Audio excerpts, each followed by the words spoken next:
went we out into this wilderness to find? Leaving our country, kindred, our fathers' houses. For what? For the kingdom of God. Hey everybody, welcome back to the LuckyDog podcast. This is your host, Elias Roush. This podcast is sponsored by EliasRoushMedia.com. Today we are discussing VVitch, directed by Robert Eggers, 2015, his directorial debut. I just saw The Lighthouse, directed by Robert Eggers, so I knew I had to go back and check out VVitch. Here is the synopsis to this $4 million movie that ended up grossing $40 million over the course of a couple weeks, produced by A24. Here's a synopsis. A family in the 1630s New England is torn by the forces of witchcraft, black magic, and possession. William and Catherine try to lead a devout Christian life, homestead on the edge of an impassable wilderness, with 5 children. When their newborn son mysteriously vanishes and their crops fail, their family begins to turn on one another. VVitch is a chilling portrait of a family unraveling with their own sins, leaving them prey for an inconceivable evil. So this movie stars Anya Taylor-Joy as Thomason, Ralph Ensign as William, Kate Dickie as Catherine, and Harvey Scrimshaw as Caleb, the young boy, and the twins are Ellie Granger as Mercy, and Lucas Dawson as Jonas. We know the main character Anya Taylor-Joy as Thomason from most recently the Glass 2019 movie, as well as the main character in Split, as well as being introduced into the new season 5 of Peaky Blinders as Gina Gray. So this young lady is, what I've heard, she's started off as a model, but Argentinian model, and she has kind of mixed descents, Scottish, a little African, just a lot of different stuff mixed in there, and she is a phenomenal actress. Along with her, we have Ralph Ensign as William. I'd like to say that he looks like he's just been straight out plucked out of the 1600s and just popped in this movie. I was like, this guy is amazing. I'm curious if he had won anything for this movie. I don't see anything off the top of my head. But we know him best from Guardians of the Galaxy, Ballad of Buster Scruggs, a little bit of Harry Potter, and Chernobyl most recently. Great actor. And Kate Dickie is the mother. Just real quick, we'll go over some of her synopses. I've seen her in a ton of things. She's been in Peaky Blinders as well. She is in The Last Jedi. She's in, let me see. She's in a lot of small stuff that I'm not actually aware of now that I think about it. She's in Game of Thrones. Okay, so that's where we know her the best from. She was Catelyn Stark's sister in Game of Thrones. And, yeah, great actress. All around, I'm going to say the acting in this is phenomenal, so I'm just not going to have to touch on it again. The casting in it alone I thought was phenomenal. Top to bottom, this was an amazing casting job. Overall, the feel of this movie, the atmosphere, is what is really gripping. There is one or two scenes that really set the tone about, the dreadfulness that is kind of looming over this family in this kind of isolated area. But overall, it's not that violent. It's much more of a psychological horror film that I will say that I was having mixed reactions through about 70% of the movie. I was like, I don't know if I'm going to be able to recommend this. I don't know if I'm going to like this. But once it hit about the hour and 10-minute mark, I don't know, it just kind of flipped a switch for me. I began to realize how much of a psychological element there was to this film. I won't be able to talk about too much until we get to the spoiler section, but I will say for those that have not seen it, it's very much in the realm of like The Crucible meets like a psychological horror film. It's like if the Crucible was tripping balls or something like that. I don't know exactly how to determine it, but or kind of categorize it, because it's kind of like a genre bending psychological horror film that also happens to take in this Puritan New England era.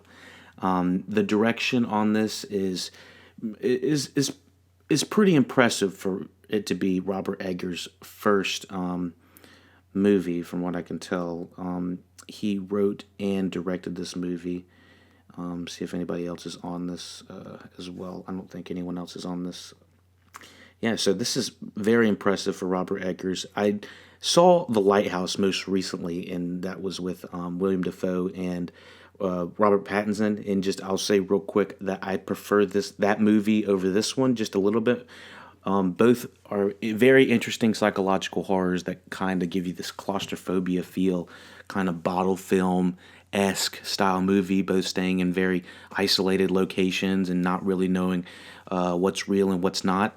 But overall, I think The Lighthouse is just a slight improvement above what we have for The Witch. But the thing about The Witch is, the more I think about it, the more I look at, the more I listen to podcasts, watch videos, and learn about it, the more I want to I'm already doing kind of screenshots and going back to look at. Wait a second, did I see that right? Is everything that I saw taken at face value?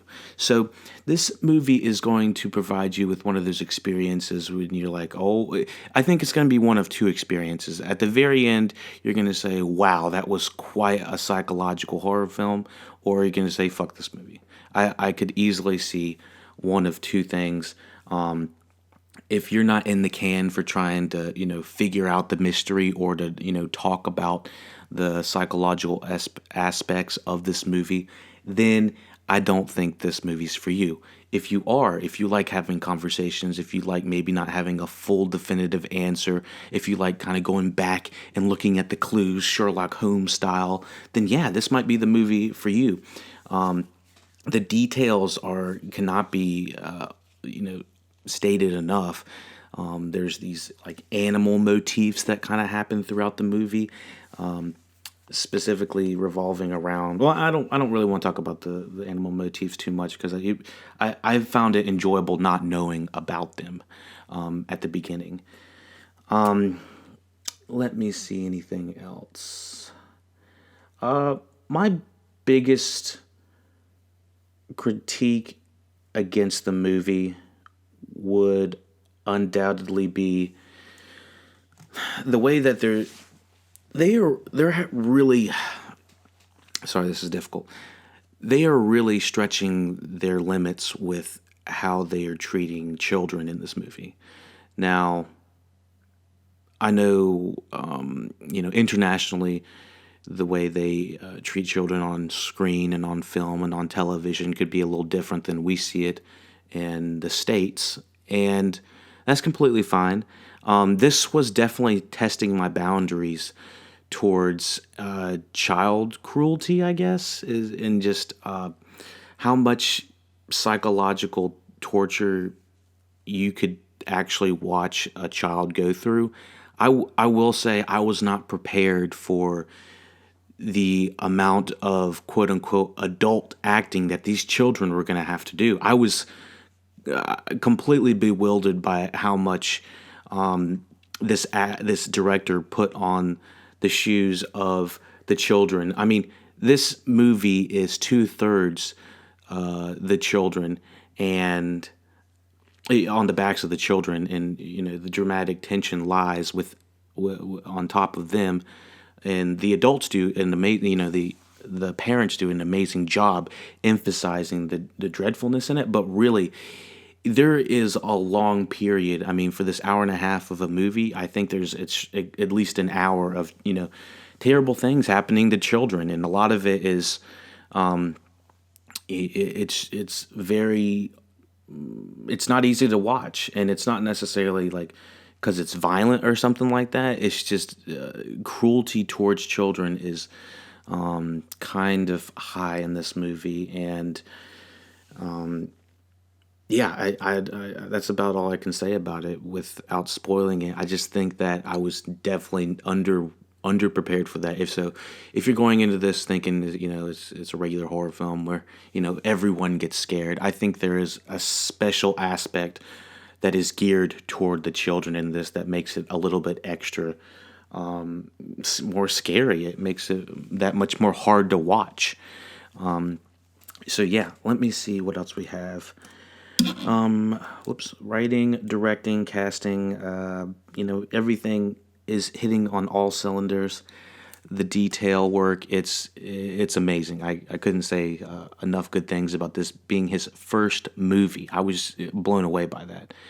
I know it first premiered at the 2015 Sundance Film Festival, and I know Robert Eggers ended up winning a couple of awards for this movie, and so this guy is definitely someone we got to keep an eye on. And after watching The Lighthouse, and go check out the review for that if you're interested in any more Robert Eggers media, film. And we'll talk about that, The Lighthouse over there. But let's finish up the VVitch here. Spoiler section for the VVitch is coming up in 3, 2, 1. So we're in the spoiler section for the VVitch. And to be honest, at this point, I have done a little bit of research, but I still have no idea why it's called the VVitch with 2 V's instead of the witch with a V, or with a W, other than it looks kind of cool. But other than that, this movie starts off, I think it's the first 15, maybe the first 10 minutes. You see this family kind of being exiled from their New England settlement. And it's kind of confusing. You're like, what's going on? This weird case is going on. And they're like, all right, you got to move. And all of a sudden you see this extremely wide shot. The cinematography is done by Jaron Blansky. Let me see if I can find out some of his details. But the cinematography in this is amazing, and what helps lead to the isolation feeling and claustrophobia feeling throughout, I would assume, both of The Witch and The Lighthouse movies. Let me see if he's the same cinematographer for both. Cinematographer Jaron Blansky is the cinematographer for The Witch, and he is the cinematographer for The Lighthouse. Yep. So, yeah, immediately right off the bat, you see how isolated and this family is going to be for the majority of the movie. And right off the bat, you see the baby taken into the woods. So, let's see.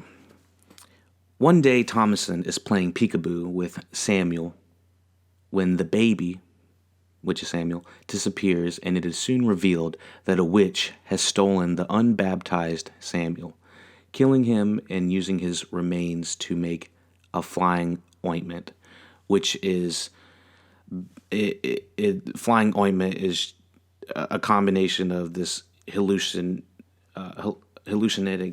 ointment that is containing children's blood and green ointment and other just random fine wheats and just random Jimson weed. It's just a combination of bullshit that allegedly in the early periods, they were said to have witches were bathing in children's blood and shit like that. And so we fucking see this in an extremely uncomfortable sequence with baby Samuel being snatched up, and this extremely long take that is uncomfortable as hell. All you see is this baby laying down, and this naked person, which I thought was a man at first. I was like, this is the most uncomfortable, 20 seconds I've ever been in a movie in a very long time.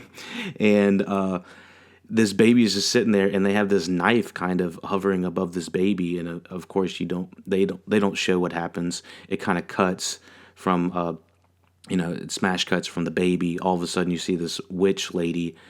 You see her back.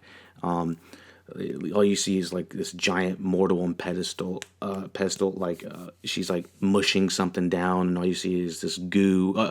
So it's heavily implied that the baby is turned into this disgusting goo, and then all of a sudden you see this Vitch covering herself in this blood and just disgusting shit all over her body, and you still don't see her face or anything like that. It's mostly just her back, and the imagery that comes with that is some of the most horrifying shit you've ever seen in like a 30-second span.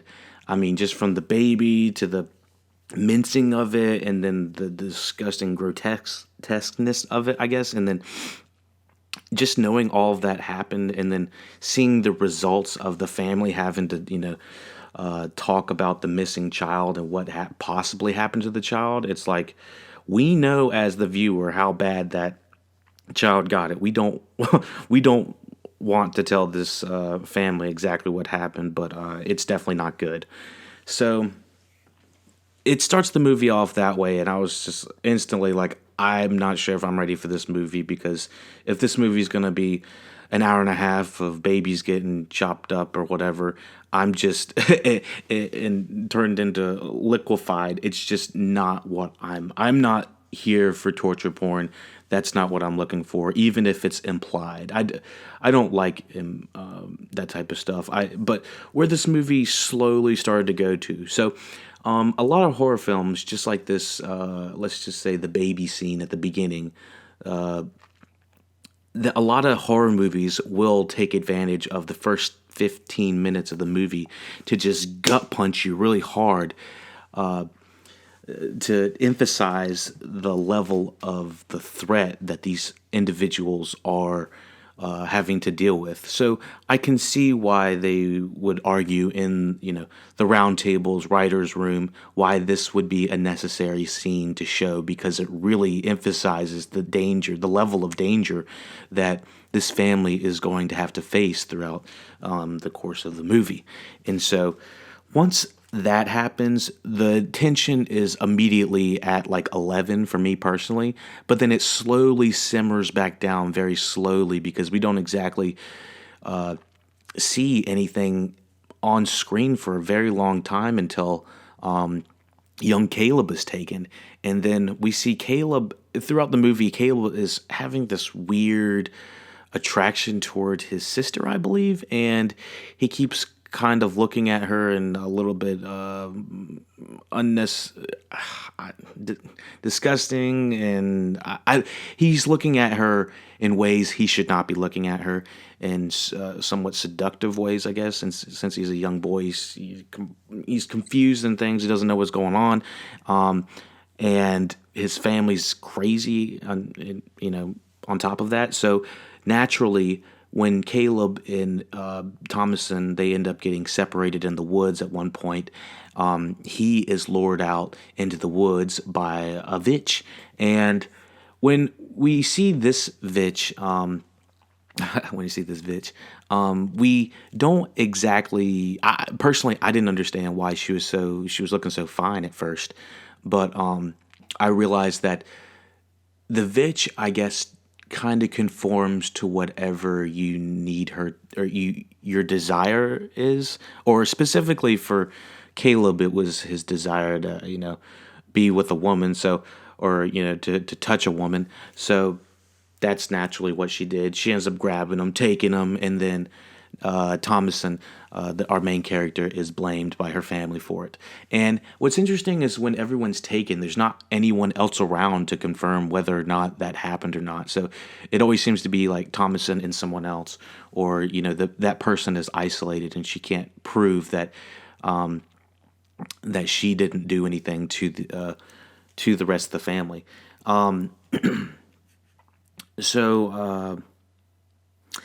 The details with the animal motifs. We have this Black Phillip goat, the rabbit, and the crow. And so Robert Eggers likes using these like animal motifs throughout the movie that I don't 100% always understand. I know in The Lighthouse it's explicitly said what the animal motifs mean in there. But for this, the goat seems to have some sort of link to the devil. And which makes me wonder, why the hell would you even have a goat on the farm if you're gonna have the devil goat? But and they call the goat Black Phillip, and it's just oddly specific. And these twins throughout the entire movie are going on and on about Black Phillip. It makes me want to go back and rewatch the things the kids were.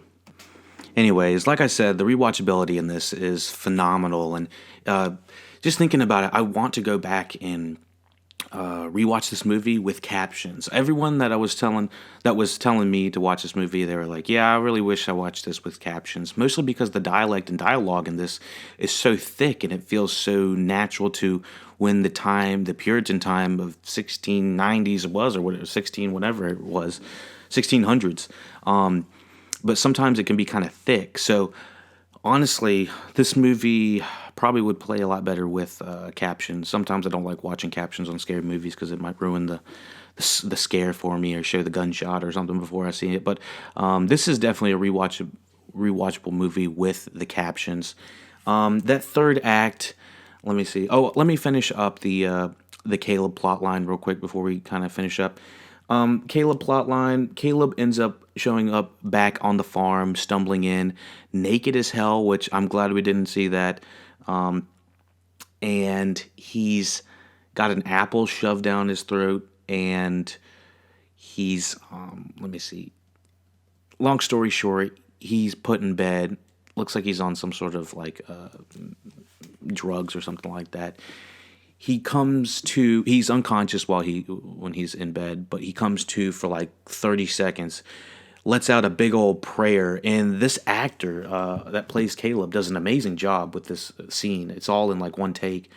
Harvey Scrimshaw, and he's just like, Jesus, come get me kind of thing, and let the sins be gone kind of thing. I don't know any prayers to that extent from the 1600s New England period, but anyways, he is basically trying to get rid of the devil within him, but it ends up taking his life, or he's trying to pray away everything that's happening, and it ends up taking his life. Someone on the Slash Film cast, David Chen, said that he was having an orgasm at the end of this, and I did not witness that. I did not see that, and it's not on Wikipedia, so I wonder if that's open to interpretation. But I kind of do feel like that would make a lot of sense towards this child. I don't know if you want to say that, but this character's arc, because he was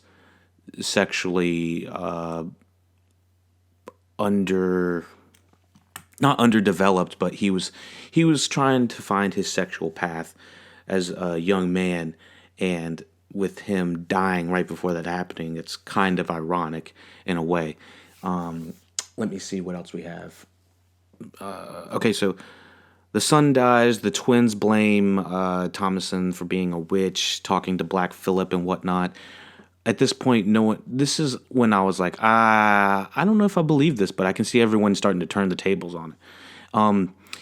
Father ends up putting twins and Thomason in the barn, and then in that evening, the mother sees her son and her baby that was taken and killed, both of them. They're sitting at the edge of her bed. She ends up picking the baby out of her son's arms, who she's hallucinating at this time, the mother is, and she's letting the baby Samuel feed on her breast, and it pulls back, and we realize that it is a fucking crow going at her, pecking at her breast instead of baby Samuel. And so I kind of had a feeling that would happen. I don't know if I've seen just the routes that this was going to take, but I did feel like this was a tad bit predictable in a way, but also there was like 60% of me thinking that maybe Thomason was the witch, but by the end of this movie, it looked like she was becoming the Vitch. So it was hard to tell if she was the Vitch the whole time or if there was a group of Vitches out there fucking with this family the whole time or what. Because when they're put into the barn, the twins are put into the barn, Thompson's put into the barn, everyone's in the barn. Family is having, William and his wife are laying in bed while she's getting her nipple ripped off by a damn crow. They see the Vitch in the barn, and the Vitch is turned around naked, milking the goat, the same goat that had blood coming from it earlier in the movie, which I thought that might have been a vision of Thomason, because the twins are the first two to see the Vitch milking the goat. But then once the twins see the goat being milked by the Vitch, the scene cuts to the scene continues, but it cuts to Thomason's face, and she's screaming as well. But it looks like she's getting up, like she was asleep and she was getting up, and she's seeing everything that's happening. So it's kind of hard to tell, to prove that Thomason was the Vitch in the barn, because William walks out, sees two goats basically eviscerated, and Black Phillip's nowhere to be seen, and the twins are nowhere to be seen. And when we have Thomason laying outside right beside these two goats, her hands are bloody, but nothing else on her is, which is the only thing that really makes me believe that she might have been the Vitch that we saw milking the goat, because her hands would be bloody. But it doesn't explain everything, prior. I don't think she took baby Samuel. I don't think that she took. I don't know what happened to the twins, honestly. Let me see. But after her family her family is attacked by Black Phillip, or her father is, and he's pushed into the logs that he's been, snapping the entire movie, or cutting up. Which I'm not really sure what to think about that. Like, the thing that kills him is the thing that he was working on the entire time. I don't know. It was like this man who had tried so hard to be the best Christian he could. He said that even the baby Samuel, was living a life of sin, so that's why he was taken by God and stuff like that. It was like, good Lord, this guy is just nearly crazy when it comes to the level of commitment when he has to his religion. He's willing to have his son taken. So after the family, William is pushed by the goat, impaled by the Black Phillip, and then pushed into the wood. Her mother comes out and thinks that Thomason can't really prove that it wasn't her that did all that, except it's kind of obvious that she didn't impale her father and throw him into a bunch of wood. But the mother says, you've got the devil in you, so she screams at her and tries to kill her. And out of self-defense, Thomason has to kill her mother. I think with a knife or a cleaver or some shit. I don't remember exactly what it was, but anyways, it was out of self-defense, but that was the first and only kill that we can confirm through the entire movie she actually did. But yeah, it's quite a psychological horror film when it comes down to it. The main character from there goes to Black Phillip and starts to, confess and ask if she can, I guess not really confess, but Black Phillip asks if you want to live deliciously. And I thought that is the most profound statement I've heard in a very long time.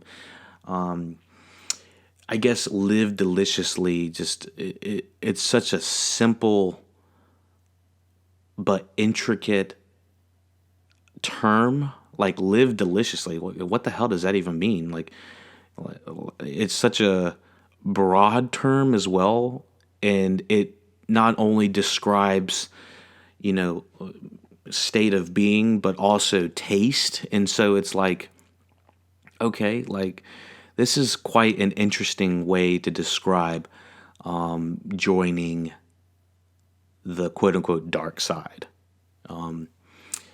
So yeah, I really enjoyed that bit of writing throughout the movie. That was one of the things that stuck out. We do see a rabbit throughout this movie, along with that crow that ends up pecking out what's her face's mother. The rabbit, I can't really explain what's going on with that. I need to do a little bit more detail and research. If I get more information, I can add it in the show notes as always. But yeah, I was just blown the fuck away by this movie, by, the dreadfulness, how scary it was at first. But then after watching it, I'm so much more intrigued to go back and rewatch it. It's such a different experience with the rewatch. So that's one thing that I really do like about it. I'm going to give it a 7 out of 10, mostly because the last 5 to 10 minutes kind of jumped the shark a little bit for me. I think it's not going to land with everybody.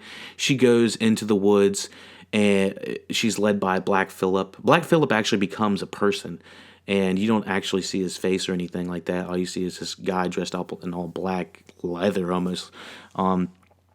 It reminded me of like a musketeer or something like that. And he's like, all you see is from his waist down. And he kind of, he's there for like 2 seconds, and then the goat Black Phillip leads her into the woods and tells her to remove her, clothes right before they go. And she's wandering out in the woods naked, led by Black Phillip the goat, into another realm of ladies who are pretty much who are witches, and they're doing this crazy like seance, like in circles, naked, all white, by the way. Just wanted to point that out. Black Phillip has a type, but he likes those white witches. Let me see. So she joins a coven of witches holding a witches' sabbath around a bonfire. The coven begins to levitate and laughing. Thomason joins them, ascending above the trees. And so once that happened, I was like, okay, what fucking movie are we watching at this point? Because in the last 10 minutes, we basically, in the last 2 minutes, we find out that they're not only is witches, there's multiple witches, and they have supernatural powers. And we're almost no longer watching a horror film at this point. We're watching almost a Brightburn horror flick. Like Brightburn was a movie that just came out in 2019, and it's about an evil Superman, an evil young Superman.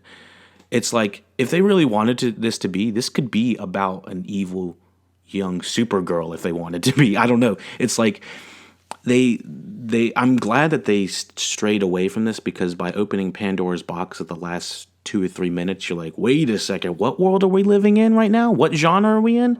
So it does tempt you with the rewatch, and makes you want to go back and check out all the different knickknacks and detail-oriented plot lines that help you understand the movie a little bit later. And I honestly think this movie's probably going to get better as you rewatch it. I just think that that first opening baby scene was, pretty traumatizing at first for me personally, but it wasn't that violent, mostly just implied violence and implied psychological horror. But anyways, thank you for listening to the LuckyDog podcast. We have tons of new movies, media, goodness coming down the tube. We were on this a lot longer than we were expecting, but you know what? If we like the stuff that we're covering, then we just keep on going.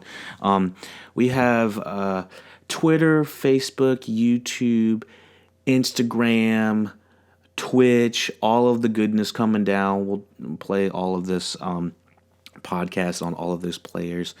Comments, questions, concerns, email theluckydogpodcast@gmail.com, Twitter @LuckyDogPodcast, Facebook, link is down below, Twitch, link is down below, Instagram, link is down below. Support the podcast through paypal.me/LuckyDogPodcast. Thank you for listening to the podcast. We could not do this without you.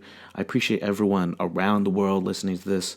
I hope everyone's having a great October and it's been productive and you've had some good movies coming down, made a little bit of money.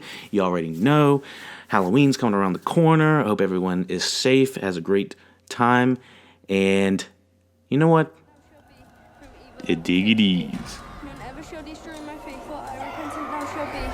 My Lord, and now begin, oh help me and don't leave my sin. For I repentant now shall be, from evil I will turn to thee. What is the evil of the wood?